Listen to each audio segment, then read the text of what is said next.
Hapa kuna neno bidii. Utakapoisikia sauti ya Bwana Mungu wako kwa bidii, haleluya, amen, na kuyatunza na kuyafanya maagizo yake ni kuagizayo leo, ndipo Bwana Mungu wako atakapokutukuza juu ya mataifa yote. Haleluya. Tunaona hapa kuna neno bidii. Maana yake kila jambo ili kufanikiwa lazima ufanye kwa bidii. Na kufanya kwa bidii si kutoka kwa mtu mwingine, ila ni kutoka ndani yako. Kinachotoka ndani yako kwa bidii, umelisikia neno ukalitendea kazi kwa bidii, utafanikiwa. Utakapoenda shambani, utakapolima kwa bidii, utafanikiwa. Utakapoisikia sauti ya Bwana kwa bidii na kutekeleza yale aliyokuelekeza, maana yake utafanikiwa. Haleluya.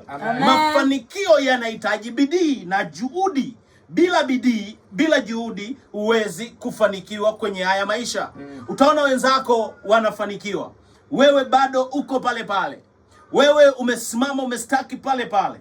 Hawezi kufanikiwa. Kwa sababu gani? Ndani yako unapokea, lakini ile bidii ya kufanya kile kitu hakipo kwenye maisha yako.